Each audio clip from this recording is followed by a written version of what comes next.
우리 옆 사람하고 축복 인사 나눕시다. 주는 그리스도시요 살아계신 하나님의 아들이십니다. 오늘도 각 가정에서, 특별히 타주에서 교회당 안에서 예배드리는 모든 개인과 가정 위에 하나님의 신령한 축복이 넘쳐나기를 기도합니다. 오늘 말씀의 제목은 생명의 주와 함께하는 자들이라는 제목입니다. 이 생명은 눈에 보이지 않습니다. 그런데 함께하는 사람들.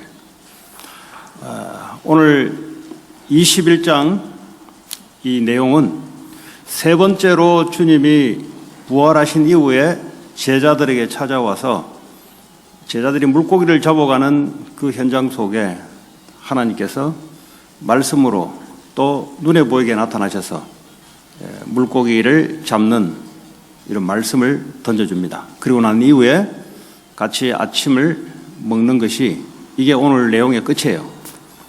자, 그러면 오늘 여기에서 하나님이 우리에게 주신 중요한 메시지들이 있습니다.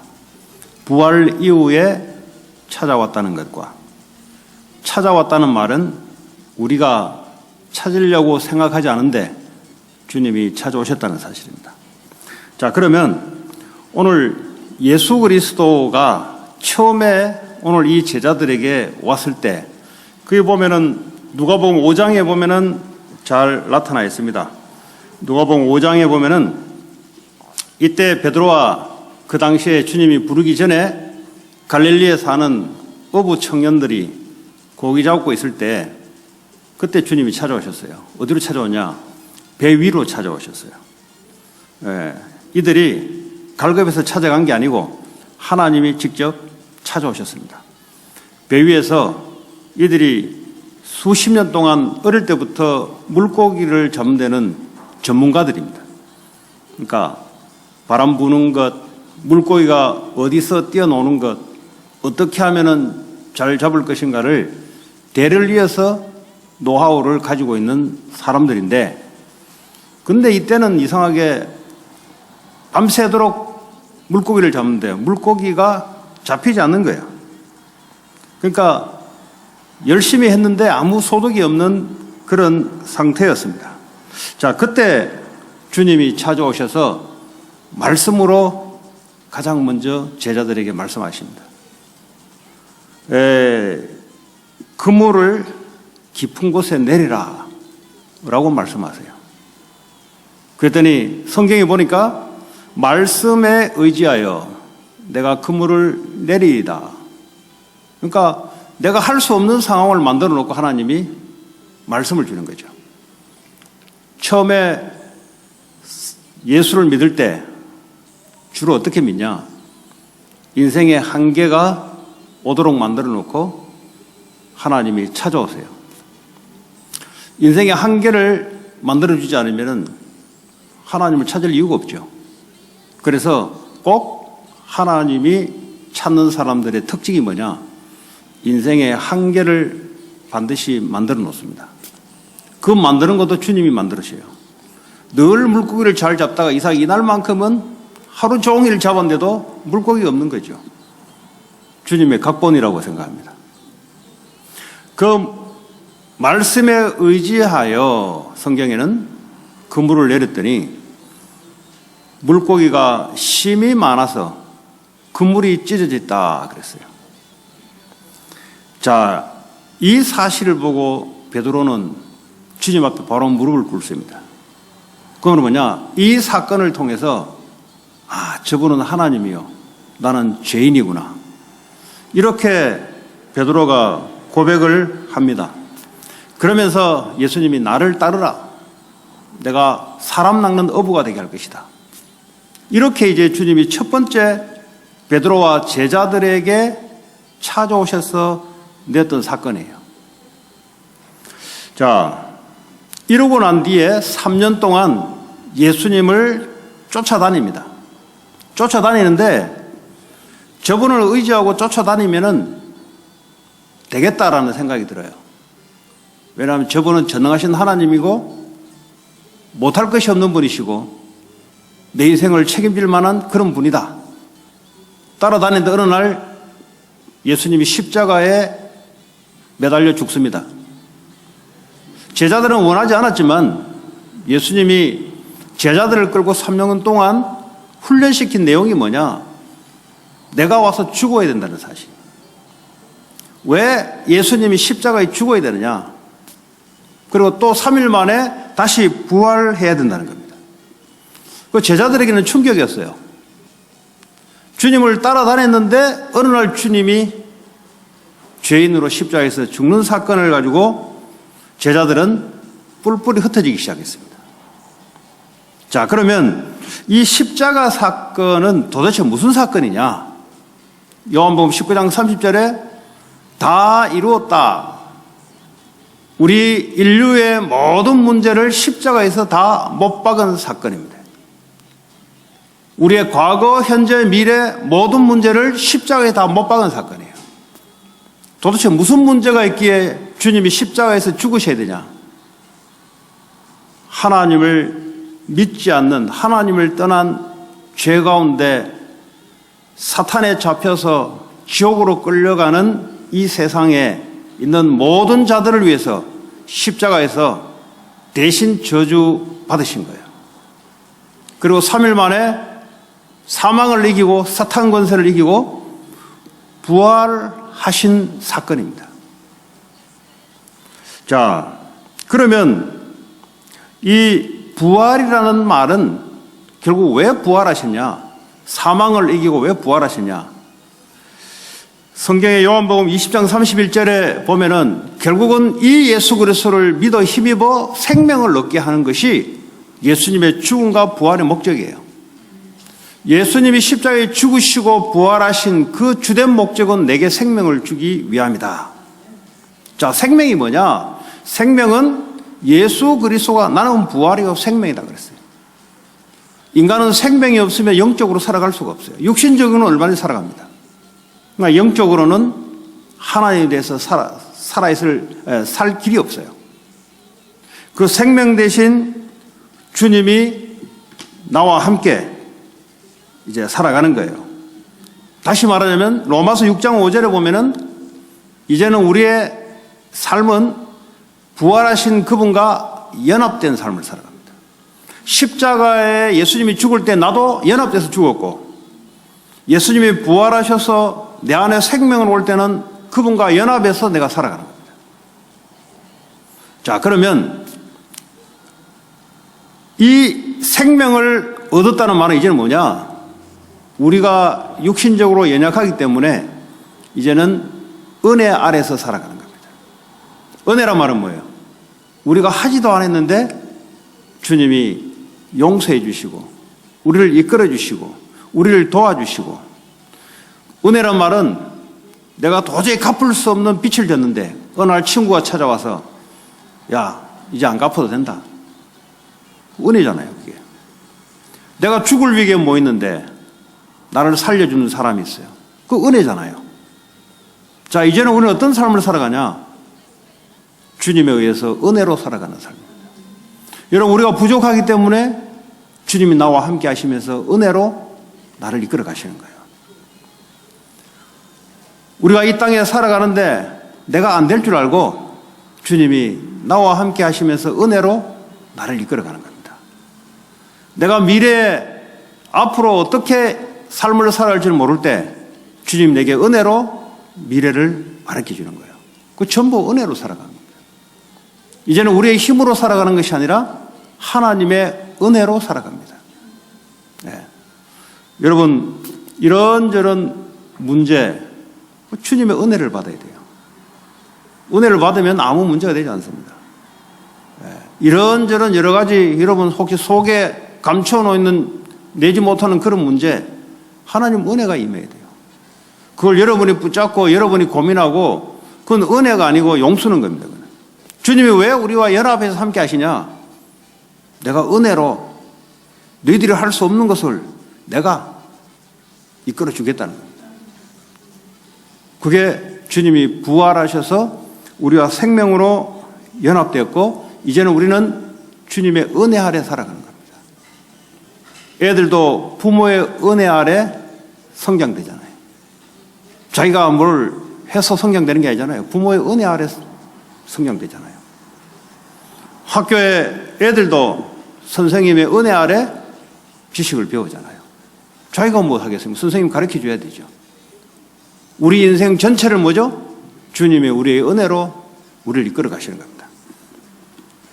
자, 이게 이제 부활하셔서 우리와 생명을 주시는 목적과 이유입니다. 그런데 오늘 부활하고 난 이후 주님이 세 번째로 찾아오십니다. 자, 여기서 주님이 부활하셔서 세 번째로 찾아왔다는 말은 이제는 이 몸이 부활된 몸으로 찾아왔어요. 이 부활된 몸은 우리의 몸하고 다릅니다. 이 부활된 몸은 시간과 공간을 초월하는 몸이에요. 앞으로 천국에서 우리가 부활해서 천국에서 살아갈 몸을 형태를 가지고 주님이 부활하셨어요.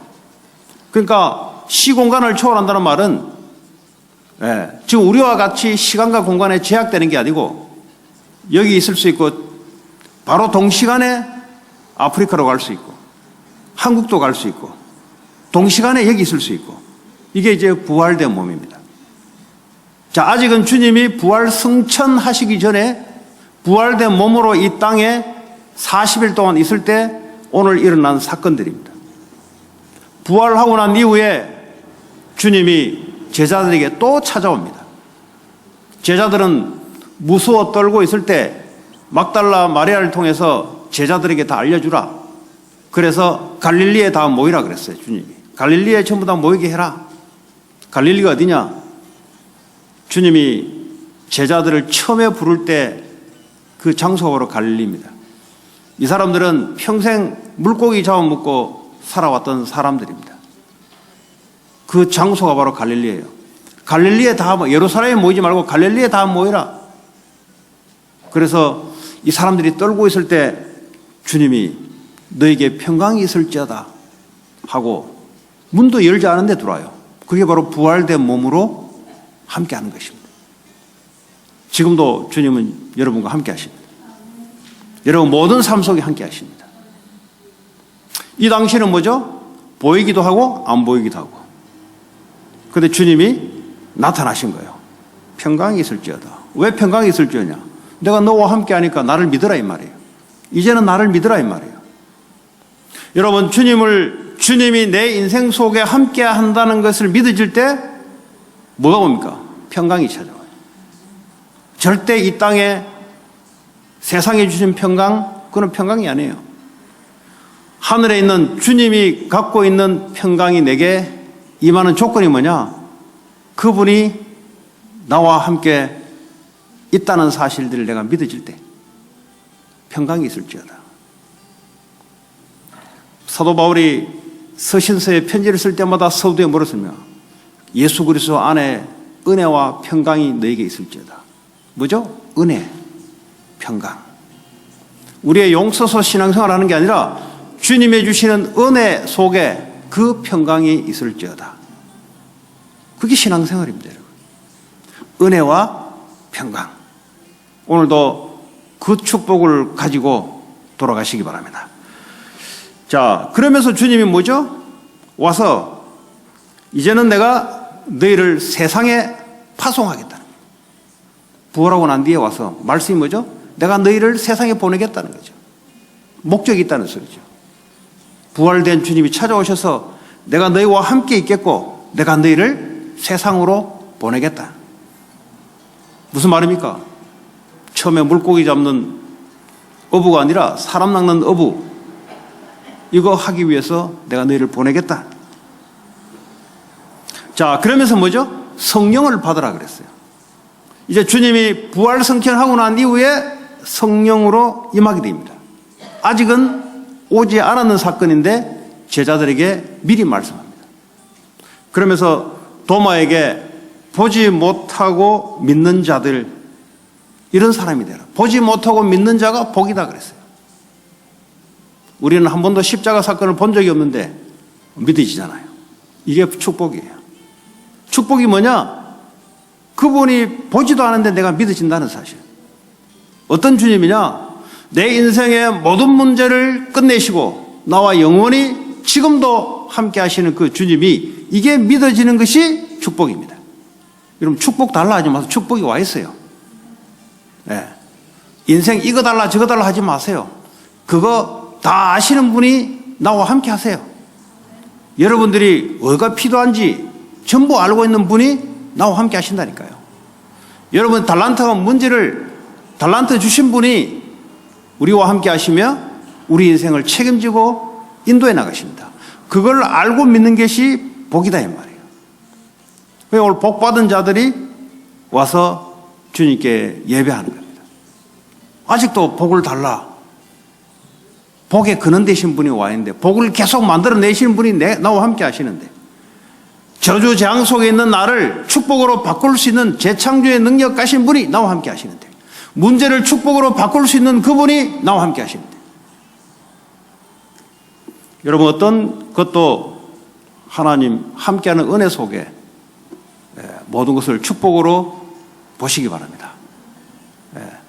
곧대로 보시면 안 돼요. 왜냐? 눈에 보이지 않는 주님이 함께 하시기 때문에.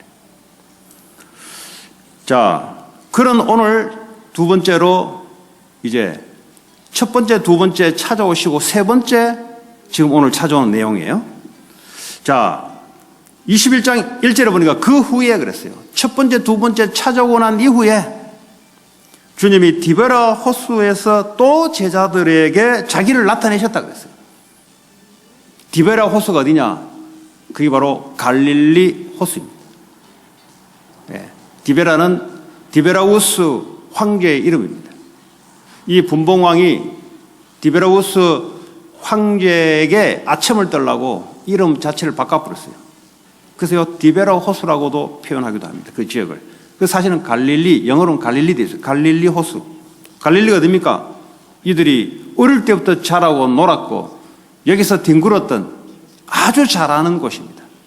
어떤 것보다도 눈 감고 고기가 어디 있는지를 아는 사람들이. 이 사람들이 오늘 베드로부터 도마 이런 제자들이 모여 있습니다. 왜냐? 주님이 갈릴리로 가서 모여 있으라고 했으니까. 그런데 주님이 세 번째에 나타나셨어요. 아까 그랬죠. 부활된 몸은 뭐죠? 보이기도 하고 안 보이기도 하고. 제가 볼 때는 항상 주님이 함께 하셨는데 이제는 뭐죠? 눈에 보이게 나타난 사건입니다, 지금. 자, 이랬더니 이 사람들이 뭐죠? 뭐 주님도 봤고, 주님을 다시 부활하신 주님을 봤는데, 뭐 성령을 받아라. 내가 너희를 세상에 보내겠다 했는데, 그다음부터 뭐 어쩌란 말이냐. 이런 상태예요, 지금. 그럼 모여있다가, 베드로가 할 일 없으니까, 야, 우리 물고기 잡으러 가자. 왜냐? 하는 짓이 원래 그래요. 늘 해왔던 거기 때문에. 그 물고기를 잡으러 간다니까 다들 그럼 같이 물고기를 잡으러 갑시다.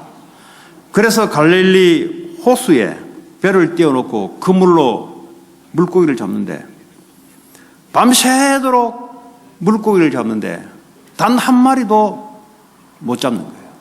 이거 아주 중요한 내용입니다. 인생 열심히 살아가는데 nothing입니다. nothing. 왜 이게 nothing으로 가르쳐주냐? 이제는 너의 힘으로 살아가는 게 아니다는 거예요. 네 열심으로 살아가는 게 아니다 이 말이에요. 뭐 열심보다 더 중요한 단어가 어디 있습니까? 불신자에게는. 열심, 최선, 부지런 그게 최고의 맥시멈 단어예요. 근데 주님이 뭐랍니까? 한 방에 까요. 니들이 아무리 노력을 해도 인생 nothing이야. 이거 지금 가르쳐주는 거예요. 그랬더니 주님이 호숫가에 있으면서 근데 제자들이 보지 못하죠. 주님이 나타내 주셔야 되는데. 자, 그때 주님은 눈에 보이지 않게 함께 하셨고 또 눈에 보이게 나타나셔서 함께 하십니다. 여러분, 부활하신 예수님은 늘 제자들과 함께 하십니다. 그렇죠? 생명과 연합되어 있으니까. 늘 함께 하세요. 근데 주님이 보여주는 게 세 번을 보여줬어요. 보이지 않기는 늘 함께 하시다가 이게는 보여주는 사건. 왜냐? 앞으로 안 보이게 계속 살아야 되기 때문에 중요한 메시지를 주고 있는 겁니다. 그때 주님이 보여주시면서 나타나셔서 말씀을 줍니다. 얘들아, 영어로 friend. 너희 고기 좀 잡았냐? 그때 누군지는 모르냐 부르니까 대답을 하는 거죠. 하나도 못 잡았습니다. 그때 주님이 배 오른편을 돌아 그물을 내리라 그래요. 뭐 배 오른편을 돌아 그물을 안 내려봤겠습니까? 밤새도록 여기 담궜다 저기 담궜다 했을 텐데. 이 말은 무슨 말입니까? 하나님이 움직인다는 거예요. 네 인생 내가 움직인다는 거죠. 예. 니들 열심으로 담가서 일이 되어질 게 아니고 하나님에 의해서 일이 되어진다는 소리예요. 그랬더니 그물을 내리니까 그물이 고기가 가득 차게 올라오는 겁니다. 자, 이때 이 사람들이 요한이 그럽니다. 야, 주님이 아니시냐? 그러니까 고기가 가득 찼어요. 153마리. 왜 153마리냐? 그 물고기 종류가 153마리 있대요. 예. 모나미 볼펜에 153, 그게 153이 아니고 153마리. 물고기가 가득 찬 거예요. 이게 중요한 겁니다. 여러분, 하나님을 잘 알아야 여러분 인생을 잘 합니다. 여러분 세상을 잘 알려면 하나님을 잘 알아야 돼요. 여러분 산업을 하려면 하나님을 잘 알아야 됩니다. 여러분 인생을 제대로 하려면 하나님을 제대로 잘 알아야 돼요. 주님이 말씀을 따라 움직이기 시작합니다. 말씀 따라 움직이면 뭡니까? 말씀 성취가 일어나기 시작하는 거예요. 부활 이후에 생명으로 연합된 우리에게는 연합됐다는 건 뭐죠? 내 마음대로 살아가는 존재가 아니다 이 말이에요. 그 성도들이 많이 착각해요. 뭐 전능하신 하나님 믿기 때문에 이제는 뭐죠? 내 마음대로 하면 하나님 다 옆에서 서포트해주지 않겠냐? 그 좀 잘못 믿고 있는 거예요. 내 마음대로 살아가는 게 아니고요. 연합됐단 말은 이제 내 마음대로 안 되게 돼 있다 이 말이에요. 이게 누구 마음대로 되냐? 주님 마음대로 되는 인생이 됐다 이 말이에요. 그걸 보고 연합된 인생, 그걸 보고 은혜라 그래요. 그러면 주님은 창조주 하나님이시고 내 인생을 성공과 실패와 죽이기도 하고 살리기도 하시는 분이 나와 함께한다. 내가 그분과 연합됐다. 그게 얼마나 축복이겠어요. 그래서 이제는 그분이 주시는 말씀을 따라 살아가는 인생이 됐다라는 것을 주님이 오늘 보여주는 거예요. 이제부터 너희는 내가 너희를 인생을 컨트롤하는데 컨트롤 방법이 말씀이다. 이제는 말씀을 의지하여 말씀을 따라 너희들이 살아가는 거다. 여러분 산업을 하는 게 아니고요. 말씀을 따라 하는 거예요. 자꾸 착각해요. 하나님 내 산업 이게 잘할 수 있도록 자꾸 착각한다니까요. 하나님 내 인생의 주인이에요. 산업의 주인이 누구시냐? 예수 그리스도십니다. 그분이 알아서 움직이는 거예요. 나는 심부름하는 거예요. 오랫동안 물고기 잡는 연습을 해왔지만 그러나 물고기를 잡고 안 잡고 하는 건 주님의 손에 있는 거예요. 내 인생에 오랫동안 살아왔지만 내 인생을 결정하는 분은 예수 그리스도십니다. 그래서 말씀을 따라가는 인생이라는 사실을 오늘 주님이 나타나셔서 보여주는 거예요. 자, 이랬더니 베드로가 말이죠. 예수님이다 그러니까 바다에 뛰어내려서 이제 위에 우통을 아마 벗었나 봐요. 겉옷을 입고 주님께 달려온. 그랬더니 제자들도 같이 배를 타고 와서 주님을 맞이하는 거예요. 그러면서 주님이 뭐죠?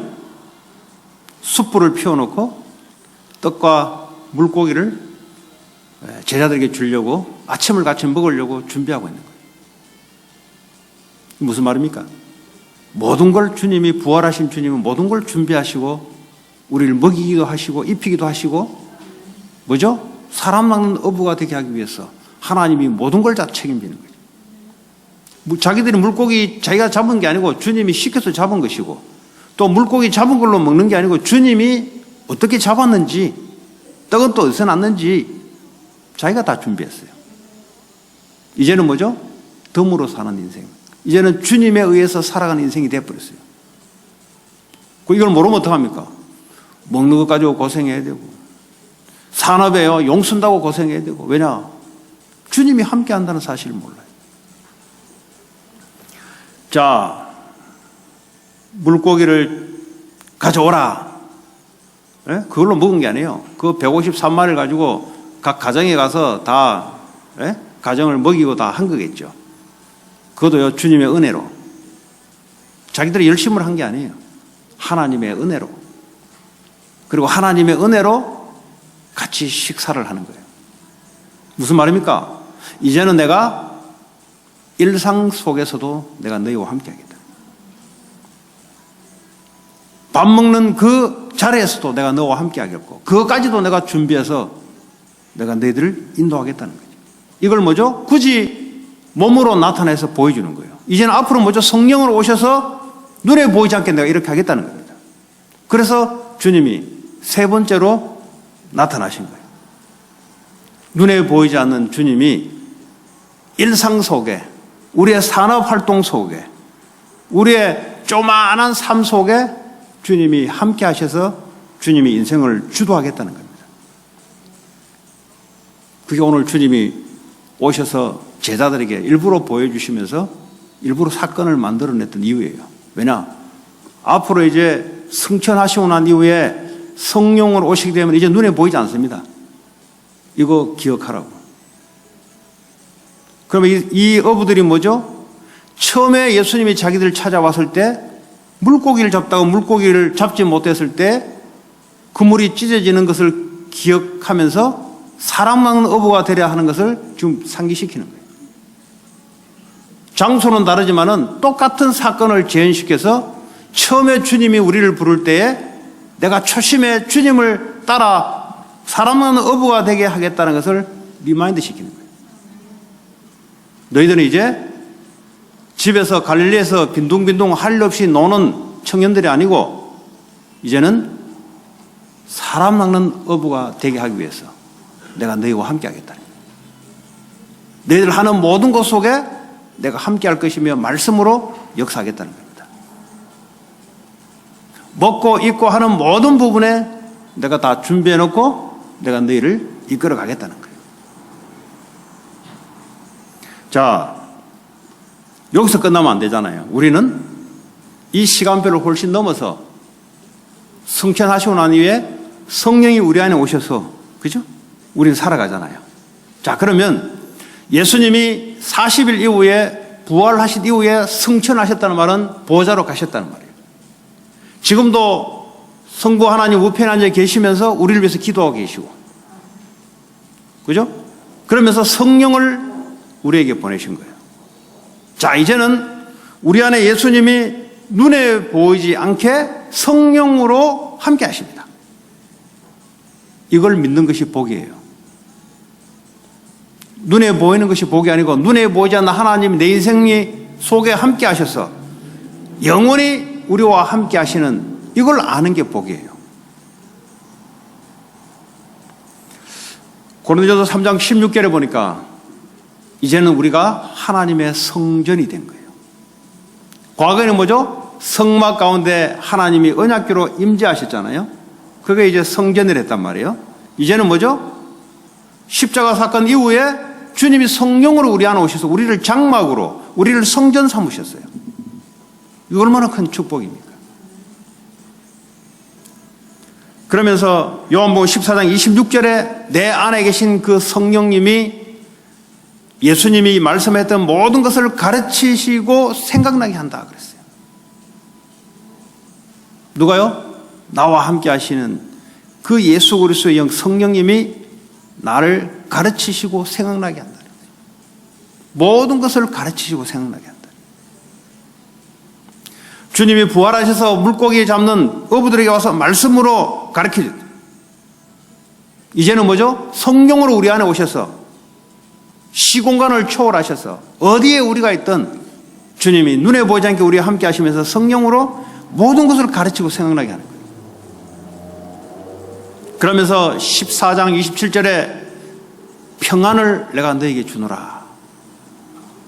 하나님이 나와 함께하는 것이 믿어지면은 평안이 찾아오게 돼 있어요. 아주 큰 축복입니다. 우울증으로, 정신 문제로, 영적 문제로 고생하시는 분들, 약으로도 의지하겠지만 근본적인 치유가 되지 않습니다. 나와 함께 하신 주님이 내게 주시는 평안이 내게 임할 때 완전 치유가 일어나기 시작합니다. 미래가 두려운 사람들, 왜 미래가 두렵냐? 하나님이 나와 함께 한다는 사실들이 믿어지기 시작하면 미래에 대한 평안이 찾아와요. 과거에 왜 상처에 내가 잡혀 있냐? 과거에 하나님 나를 이렇게 겪게 만들어서 주님이 나와 함께 하시려고 그 과거를 겪게 했구나. 이게 인정이 될 때 과거는 상처가 아니고 이제는 내가 발판이 되어서 나와 같은 사람을 살리는 발판이 되는 거예요. 현재는 뭐죠? 지금 눈에 보이지 않게 주님이 나와 함께 지금 이 예배 가운데 함께 하시는 거예요. 이게요, 큰 축복입니다. 자, 그러면서 이 주님은, 성령님은 보이지 않게 지금도 역사하고 계세요. 여러분, 성령이 함께 하는 거하고 성령이 일하시고 워킹한다는 것은 다른 거예요. 자, 그래서 사도행전 1장 8절에 너희는 이제 성령의 충만함을 받으라. 성령이 함께 하는데 이제는 충만하게 받으라. 성령이 임하게 되면 너희는 권능을 받게 될 것이다. 권세와 능력을 받게 될 것이다. 이 권세와 능력은 뭐죠? 이 세상을 지배하고 있는 사탄의 권세를 이기는, 영적인 여러 가지 귀신의 세력을 이길 수 있는 권능이 우리에게 있습니다. 내 자신, 연약한 자신도 이길 수 있는 권능이 내게 임해요. 우리는 내 멘탈로 살아가는 게 아니에요. 예수 믿는다는 뭐죠? 내 정신력으로 살아가는 게 아니라니까요. 하나님의 주시는 능력으로 살아가는 겁니다. 하나님 주시는 능력을 받으면 어떡합니까? 정신도 강해져요. 모든 것이 회복이 됩니다. 저는 보니까 그렇더라고요. 과거에 절대 할 수 없었던 것들이 예수를 믿게 되니까 이게 넘어서요. 보니까 넘어서고 할 수 있게 돼요. 그 인생이 완전히 바뀌어버려요. 보니까. 왜냐? 내 안에 주님이 있다는 증거예요. 절대 나는 나이가 들면 들수록 더 좋아지는 것이 있어요. 왜냐? 그게 주님이 내 안에 힘을 주는 거예요. 힘을 주는 거예요. 여러분, 과거가 자랑스러워야 돼요. 지금도 자랑스러워야 되고 앞으로도 자랑스러워야 돼요. 왜냐? 주님이 나와 함께 하시니까. 과거의 아픔이 더 이상 아픔이 되면 안 돼요. 왜냐? 이 아픔을 겪게 했던 것은 주님이 나와 함께 하시기 위해서 하나님이 서론을 깔아놓은 거예요. 그런데 예수를 믿는데 과거의 아픔으로 사로잡혀서 힘들어한다. 어떻게 고치냐? 하나님의 은혜와 믿어지는 평강이 임하면은 그게 축복으로 바뀝니다. 주님이 나와 함께하는 자체가 축복이에요. 이게 믿어지는 자체가 축복이에요. 그보다 더 위대할 수가 없어요, 여러분. 인생을 어떻게 바꾸냐? 주님이 나와 함께하니 믿어질 때 내 인생이 바뀌기 시작해요. 그리고 그전에는 절대 인생이 안 바뀝니다. 팔자, 운명 절대 안 바뀝니다. 그 부모님이 갖고 있던 그거 자녀에게 그대로 반복됩니다. 절대 안 바뀝니다, 여러분. 아무리 노력하려 해도 절대 안 바뀌어요. 절대 바뀔 것 같으면은 주님이 십자가 지실 이유가 없죠. 주님이 우리 안에 오셔서 우리를 코치하시고 우리를 리더하시고 우리에게 힘을 주시고 인생이 완전히 바뀌어버려요. 저주에서 축복으로. 자, 마태복음 12장 28절에 보니까 이 눈에 보이지 않는 이 사탄 귀신의 세력이 눈에 보이지 않게 역사합니다. 성령님도 눈에 보이지 않게 역사합니다. 이제는 성령의 힘을 입어 귀신을 쫓아내는 것이면 하나님 나라 너에게 임하였느니라. 눈에 보이지 않게 이 사탄, 흑암, 귀신의 세력은 여러분들을 하나님 함께하는 사실을 모르게 만들어요. 이거 여러분 생각과 마음속에 들어와서 여러분을 혼자 인생 살아가는 것처럼 이렇게 속입니다. 성령이 우리에게 충만하게 생각과 마음, 영혼 속에 임하게 되면은 귀신이 떠나요. 그러면요, 하나님 나라가 임하는 거예요.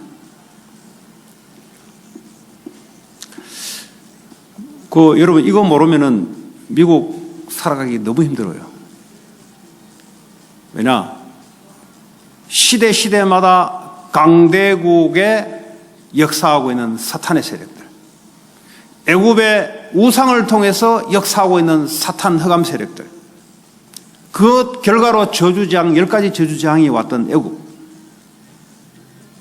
거기서 하나님의 백성들은 강대국의 노예가 되어서 결국 사탄의 노예돼서 심부름하는 그 인생들, 이렇게 되어버린다니까요.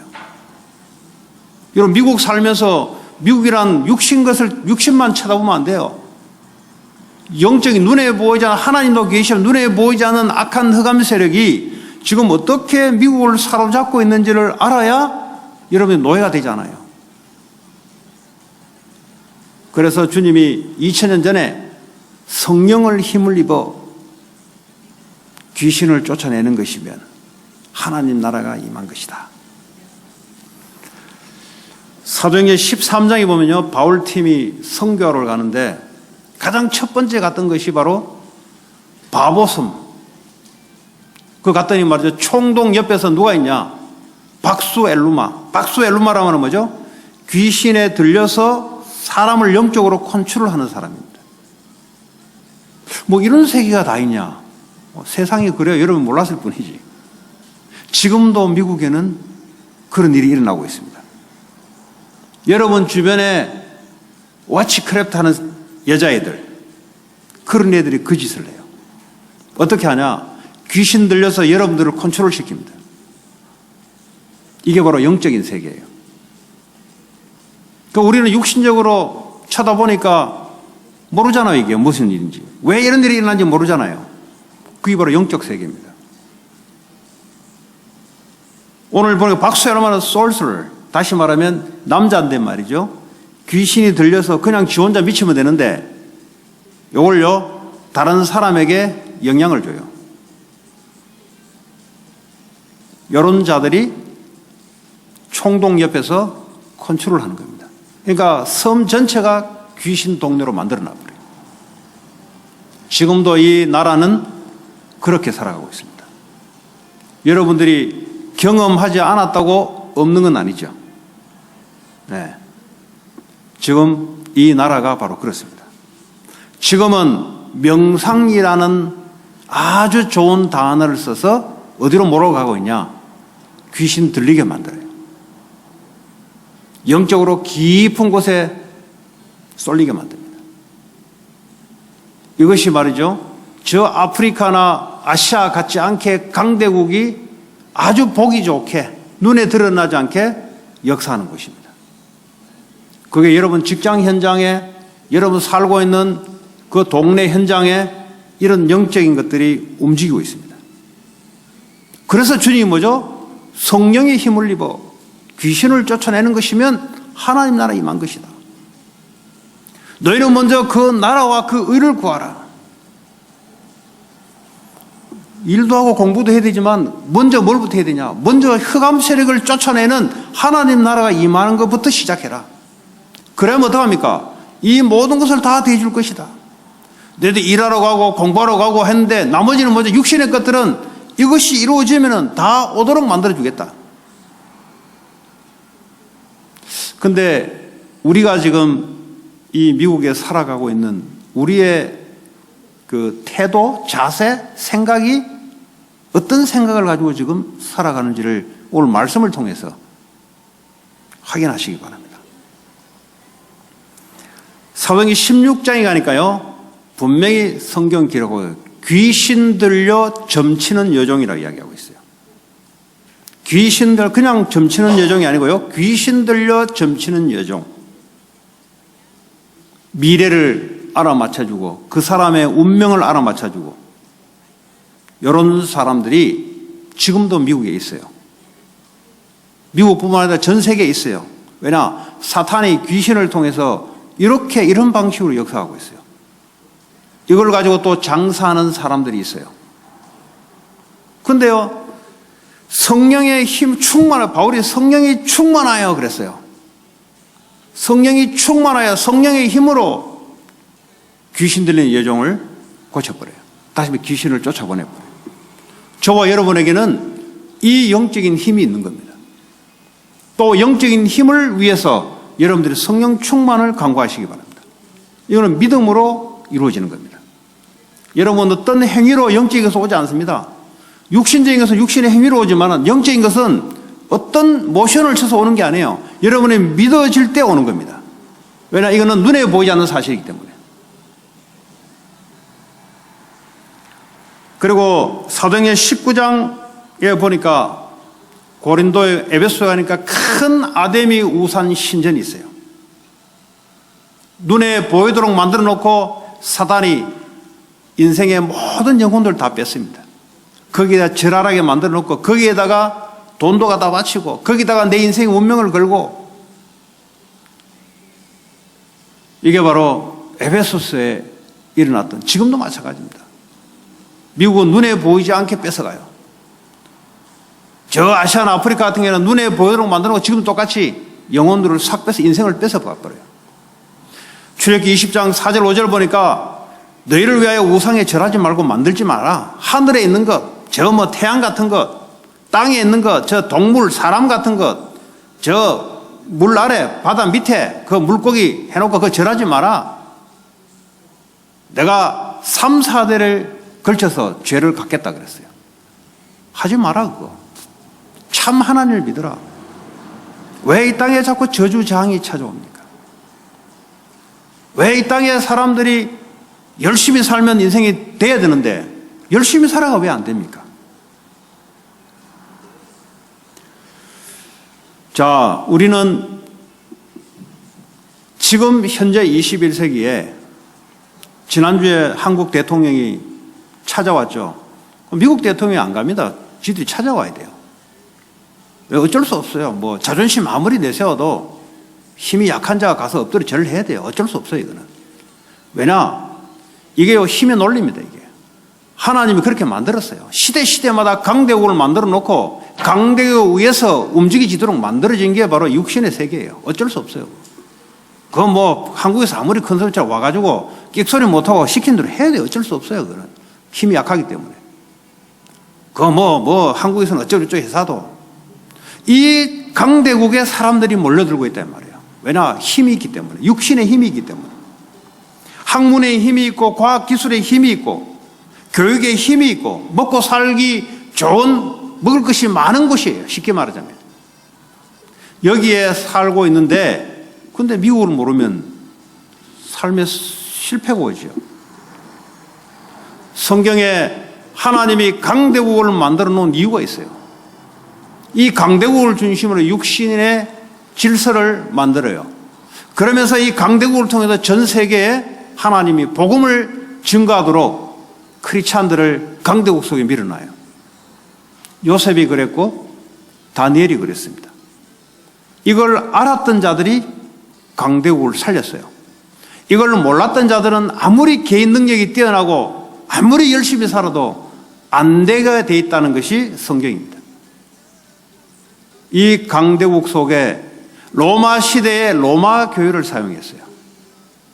로마서 16장에 보니까 그때 중직자, 평신도들이 어떻게 로마 복음화를 통해서 전 세계 복음화를 어떻게 했는지가 잘 나타나 있습니다.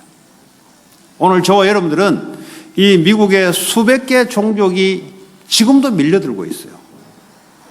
여기에 왜 나를 그리스도인으로 부르셔서 뭘 위해서 나를 불렀냐? 먹고 살기 위해서 불렀냐? 계속 노예로 갈 겁니다. 어디에 노예냐? 먹고 사는데 노예가 될 겁니다. 그런데 사실 그게 사탄의 노예가 되어버려요. 노예라는 것은 편하지 않습니다. 내가 원치 않게 끌려다녀야 돼요. 그게 바로 노예입니다. 살아남기 위해서 어쩔 수 없어요. 그 노예입니다. 근데 여러분들이 오늘 주님이 부활하셔서 물고기 잡는 제자들에게 찾아오셔서 그물을 배 오른편에 돌려 내리라. 말씀을 따라 사람 낚는 어부가 되는 것이 하나님이 나를 부르신 목적입니다. 혹시 오늘 여러분들이 이런 생각이 없다면 오늘 이 시간부터 이런 은혜가 임하기를 바랍니다. 자, 그래 놓고 말이죠. 치유하라는 겁니다. 마가복음 16장 15절에 18절에 보니까 복음을 전파해서 귀신 들린 자들을 치유하고 병든 자를 치유하는 겁니다. 여러분 복음 없이 평생 살아보세요. 다 무너져 있습니다. 성공요 진짜 웃기는 소리입니다. 다 무너져 있어요. 껍데기는 이제 돈이 좀 있을 뿐이지 속은 다 무너져 있어요. 그 자녀들 다 무너져 있어요. 아니 어떻게 목사님은 다 만나보지도 않고 어떻게 그렇게 확신합니까? 그 인생 어디 다 만나봐야 합니까? 여러분 책, 전 세계 있는 책 다 읽어봐야 합니까? 그건 그 스투피드한 질문이죠.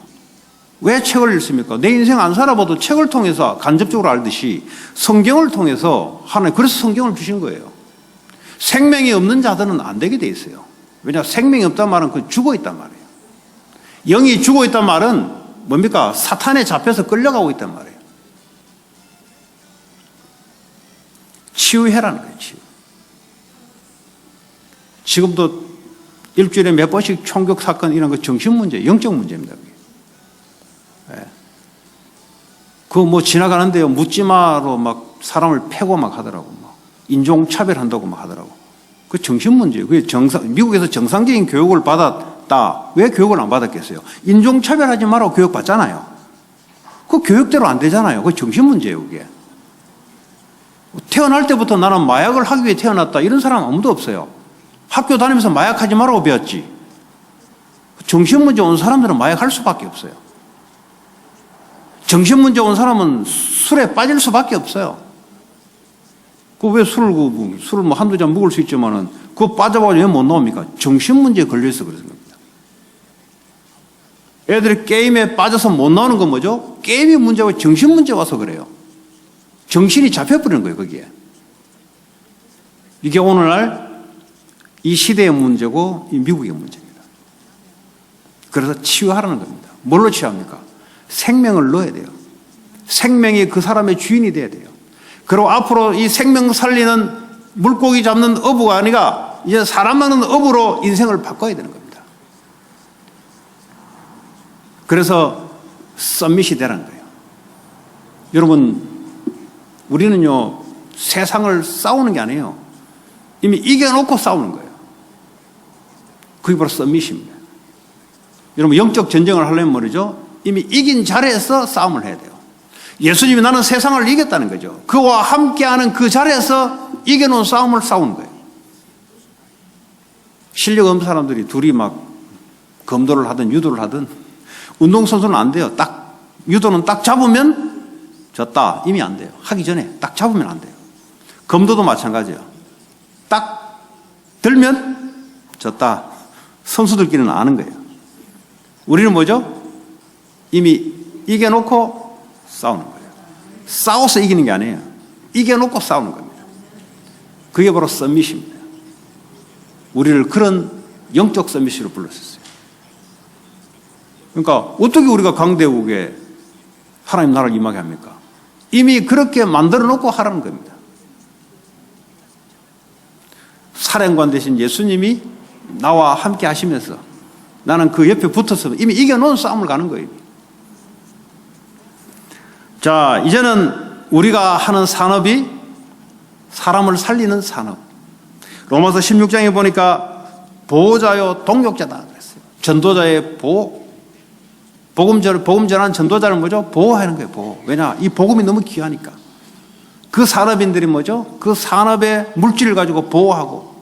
그리고 뭐죠? 동역하는 거예요, 동역. 그 식주인, 먹여 살리는 거예요. 그 산업하는 이유예요. 그게 사람 살리는 거예요, 그게. 왜 내가 산업하냐? 이거 하려고 산업하는 거예요. 이게 말씀이에요. 말씀 따라 움직일 때 하나님이 물고기를 가득하게 역사했더라. 우리는 그냥 열심히 가는 게 아니에요. 열심을 넘어서야 돼요. 말씀을 따라, 주인 되신 주님의 말씀을 따라 공부도 하고 산업을 하는 거예요.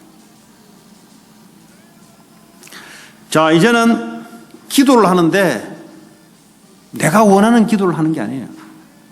주님이 내 안에 주인으로 계시는데 주님이 원하는 기도를 해야 돼요. 그래야 응답을 받습니다.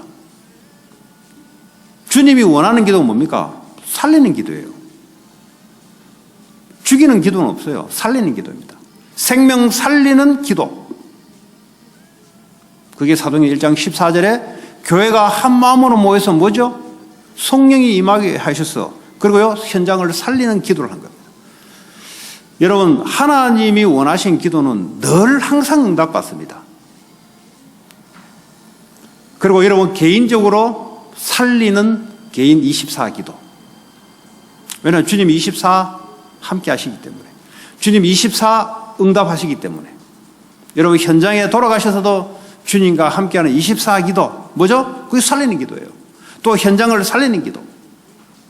사람하고 갈등이 있습니까? 네, 나를 바꾸면 돼요. 네, 그게 나를 살리는 겁니다. 사람 관계를 살리는 거예요. 물질에 문제가 있습니까? 말씀으로 여러분을 바꾸세요.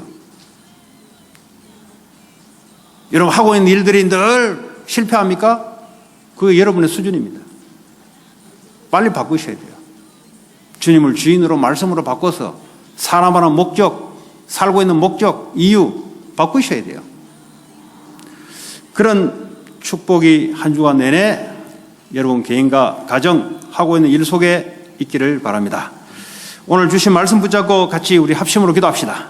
하나님 감사합니다. 오늘도 생명의 주와 함께하는 자들로 하나님 십자가에서 모든 문제를 해결하시고 지금도 함께하시며 영원히 함께하시며 우리를 사람 낚는 업으로 하나님 우리를 산업인으로 중직자로 또 렘넌트로 불러주심을 감사합니다. 237 나라 온 미국 50개주를 살리는 일에 쓰임받게 하여 주옵소서. 날마다 주의 성령의 충만함으로 귀신을 쫓아내며 하나님 나라가 임하는 그런 축복된 삶으로 하나님 역사해 주옵소서. 예수 그리스도 이름으로 기도합니다. 찬송가